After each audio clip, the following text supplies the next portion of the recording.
to do that. And so by doing these regular assessments, we can figure out, what is that weakest link, and then correct that. So you can continue pouring time and money into a system that's well refined, but if we have a bad password, then they're just going to get in anyway. So we also like to define and communicate our expectations. Again, from the top down, we have our security strategy, and then we have company policies that inform the employees on where our stance is and what the expectations are to information security. Things like, how should we respond when there's a breach or an incident? What will we do in the case of a disaster? And how should you form your passwords? These are all defined in policies that come out of our strategy. We also do employee security awareness training, and we do surveys on that to measure how much do our employees know about the risks that face them in their job. Would they go to a coffee shop and work on client data? Would they access can they access their email on their cell phone or on their iPod? And things like that each person knows what are some of the security issues and things that would face them on their normal day-to-day duties. We also are concerned with our third-party agreements, and this involves the cloud as well. As Tim mentioned, with Epsilon, we have to be concerned not only with our own security, but with the security of any company that might touch our data or have an impact on our systems. Do we have, is our internet reliable? Do we have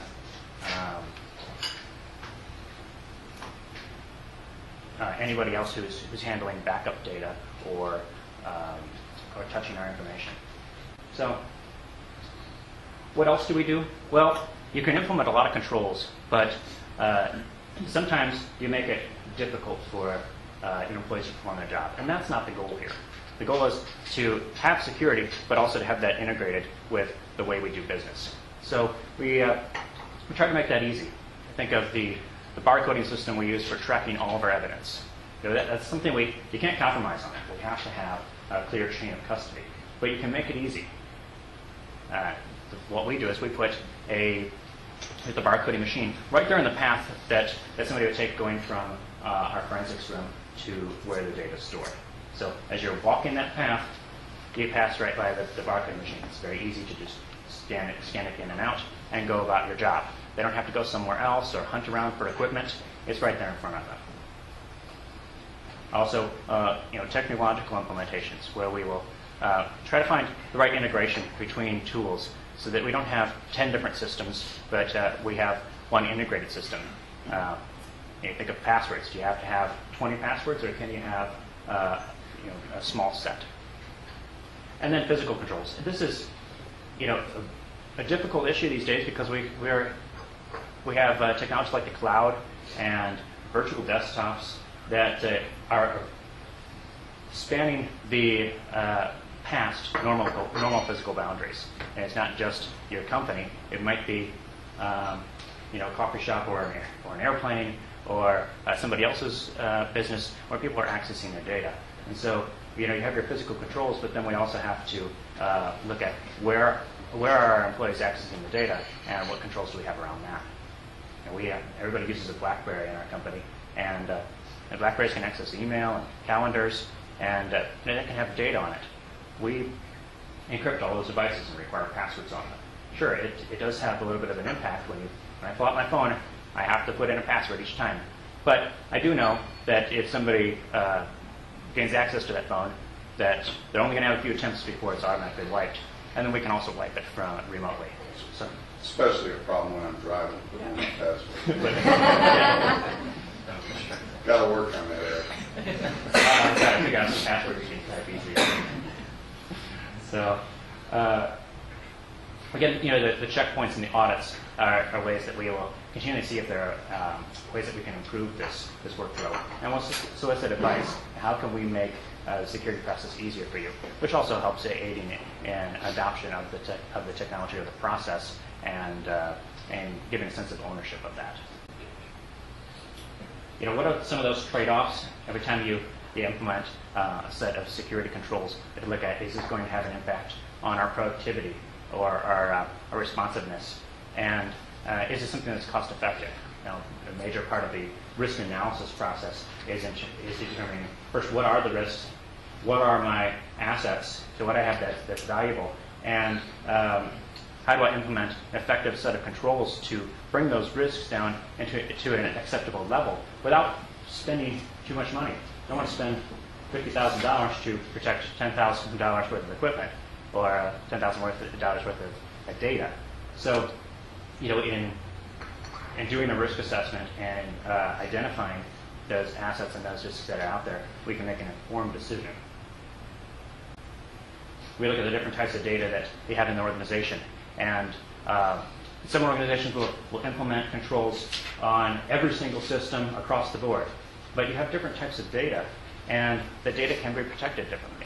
You don't need to have the same set of controls for something like a website or publicly available information. Save some money. You don't have to implement that. Whereas other information, like your trade secrets, would need to be protected at a higher level. And so by knowing what you have and how you need to protect that, you can implement an effective set for both your important critical data and then data that's less critical or less sensitive. And the key here is that you have effective boundaries between the two zones. That data that's highly secure is not entering into a low secure area like a website or a blog. And then a lot of this comes into education as well. Your employees know what is acceptable to post on their personal blog onto Facebook or LinkedIn or Twitter, and do they know what they can discuss with people outside the office? That's ways of controlling the flow of information and keeping it into areas where it's secure. We looked at if we look at the decision matrix here, we have the cost to secure. So how much would it cost us to secure this data? And then what would be the impact if that data was compromised?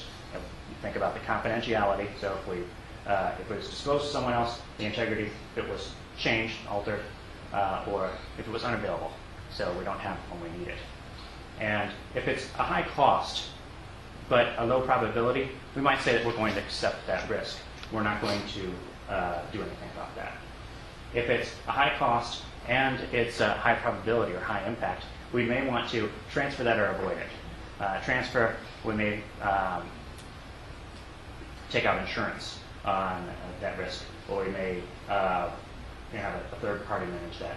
Or avoid, we'll change our actions so that risk is no longer a risk to us. I think of the risk of somebody looking in through a window and seeing a computer screen.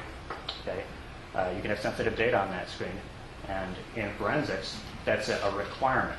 So rather than implementing lots of window shades or having a building that doesn't have any buildings near it, and having people watch for others outside, possibly with cameras, we just don't have windows. Don't have windows in the forensic room, so we don't have to worry about that risk. We've avoided it.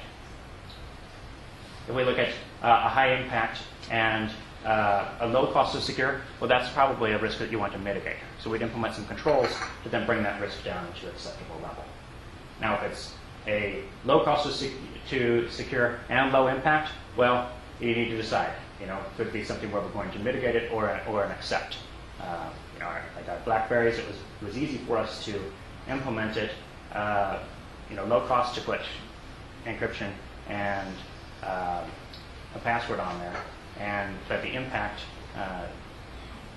the impact is potentially high. It just depends on what kind of data is on those phones. Now, we're going to go through these kind of quickly. We have some checklists up here that you can look at. And by the way, we will send around a URL or a link to this so that you'll be able to see the presentation in its entirety, so you don't have to feel like rushed to take notes down on any of these things. Yeah, so you'll have access to this. These are a lot of bullet points here, but just wanted to reiterate on security that it's important to integrate that your security strategy with your business strategy, and to align your security initiatives with what you're trying to do as a business, and to just make security easy and build that into what you're already doing. Also, security as an afterthought is always more expensive than security at the beginning. When you start a new project or you're opening up a new office, think about security there and implement it rather than trying to tack it on at the end. We talked about the culture, creating a self-sustaining culture of information security, where security is at the forefront of our minds, where security is something we think about, and where it's important. And we demonstrate that security is important through those metrics, through discussing it, asking the right questions, and through policies and statements as well. We monitor, measure, and report on critical metrics and hold people accountable. And then looking at that scorecard, trying to figure out where are we at, where can we improve, and taking the concept of continuous improvement, always looking for different areas, trying to shore up a weakest link, and continually improve the security posture of the organization. We follow plan, do, check, act, where we plan out the activity, then we perform that activity on a select set of people or systems, then check and see did our implementation satisfy the objectives. If it did, then we can follow through with the rest of the implementation. And then this is cyclical, really, because after you implement it fully, then we're going to look at what were those objectives and did we satisfy those. Some specifics for access control. Think about, are your servers, are you logging the access attempts on your servers? Are you logging what people are doing on those servers? And are you retaining those logs? So if something happened, would you be able to track that and go back to it? Do you have up-to-date firewall firmware? And do you have encryption on mobile devices? And would systems be available if there was an interruption in power, or if a site went down, or if you had a key resource that was unavailable? What would happen if your CIO didn't show up for work, or they decided they would go to a different company? Are your critical applications, are they secure? Are they available when you need them? And can you implement a set of controls that are standard across the board on all those different applications? And do you have policies and procedures in place that set forth the expectations in regards to security within your organization? And are those well known? Think of media being sanitized before it's reused or disposed of. That's something that's built into our culture. Every time we every time we pull a drive out of a machine, before that's put somewhere else, because that could go into a less secure zone, it has to be wiped forensically, and then we can reuse that. Or if it's disposed of, even if you have an RMA or something that could have data on it, and so we will make sure that that's sanitized. And then security awareness. Do employees know how to create a secure password? Do they know that they shouldn't use the same password at home and at work? Do they know where to store their data, and so that it's available and so that it's safe from prying eyes? And do they know how to work remotely but securely?